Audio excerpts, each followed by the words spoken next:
Hello everyone, welcome to another video. Today I decided to record this video because I've made a decision, a financial decision, to sell my E-M5 Mark III. But I wanted to tell you why I think it's a fantastic camera still in 2026 and 2027, and what are the reasons why I'm selling it. So 2 years ago I've recorded a video that this has been my favorite camera so far. I think it's only available in Polish, but there is a video like that on this channel. And since then, I bought OM3, which is recording us right now. So E-M5 Mark III became dethroned. However, I do believe that it's still a great camera. The only problem I have with it right now, that it sits somewhere between my EM10 Mark II, which is my everyday carry camera, which I've recently realized that I get for free. And I'll make another video most probably how it happened that I got this camera for free. And then I have OM3 that meets all my needs and wishes and desires. So this one is kind of in between. I realized that I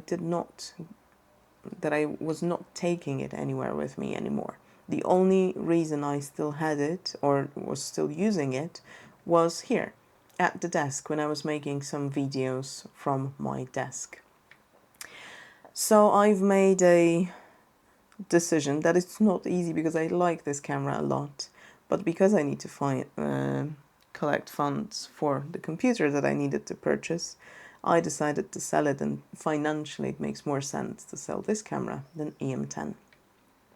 But why do I believe this is a fantastic choice still in 2026? First of all, it has the legendary Olympus stabilization. The IBIS in this camera works very well. It's very smooth. It works both in video and in photos. It helps us to reduce or completely eliminate the shake in the photos, and it looks great. I really appreciate it. I really love it. I think it would be hard for me now to transfer to a camera that is not stabilized. It's so convenient. Another thing is the ergonomics of this camera. It's actually better than the OM3s. I bought OM3 with full awareness that this is not the most ergonomic camera. However, this one, the grip is so nice. It's the nicest grip that I've used in these tiny cameras. It's so nice, so comfortable. The camera is light because it's not made of metal, but of this polyurethane or whatever that material is, but it makes it lighter. So it's really light, really comfortable to carry either in your hand or on the strap around your neck. Lovely, lovely ergonomics and fantastic accessibility of all the buttons. They are well laid out and the wheels are well laid out. I never had any complaint about it or any frustration with it. What is more, I think it has a bit more function buttons than OM3 does. Yeah, looking at it now, I believe it does, because it also has this extra button here that OM3 lacks, and an extra button here that OM3 lacks, this one. So yeah, more customizable button-wise. What else about this camera?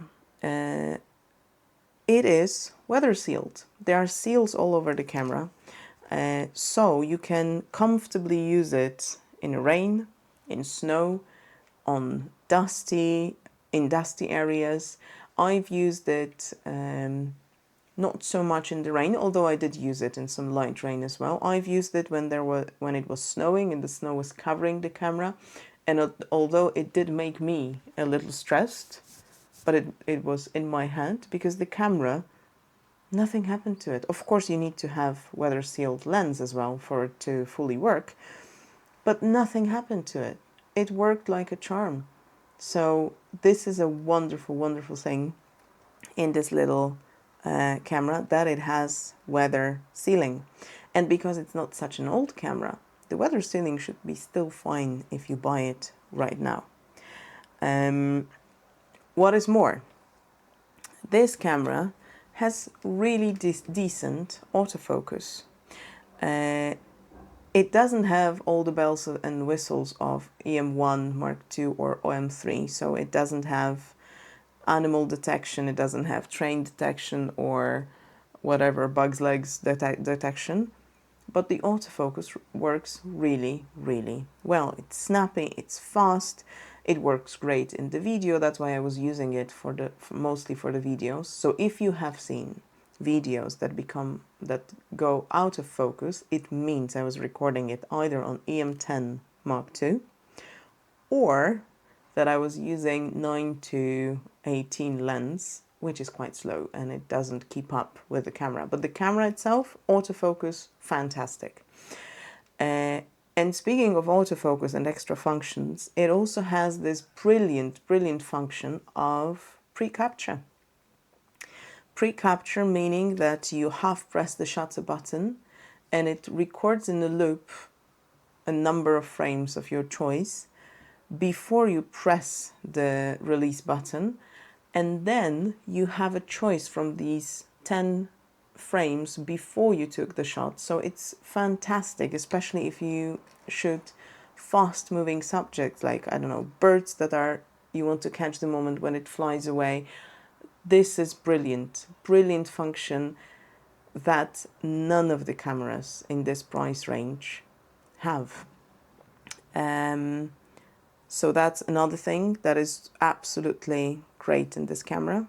And another thing is our flippy screen, which is very convenient both for video, if you would like to, I don't know, vlog maybe and show your face to the world, or you want to take a picture with your family. You place it somewhere and you can still see what will be in the picture. You don't have to guess if it cuts your head when you run to them or not. Fantastic function. And also fantastic for photos that we take low to the ground, because you can just twist the screen, lay the camera on the ground. You don't have to lie down. You don't have to do awkward gymnastics. And it works in both orientations, both in horizontal and in portrait orientation, which is not the case with the screen that only tilts one way. And taking into account the prices of memory, the fact that it takes a regular SD card. Here I have UHS 2 card, but it can take UHS 1 card as well.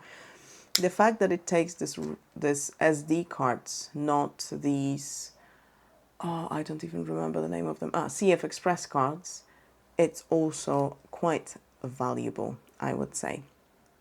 And another great thing about this camera, that in 2026, I think everybody does it now, so I may as well mention it. It has quite a decent video, quite decently looking video. It shoots 4K. You can do slow motion with it in 120 frames, which is one of the nicest things. I really like slow motion from this camera.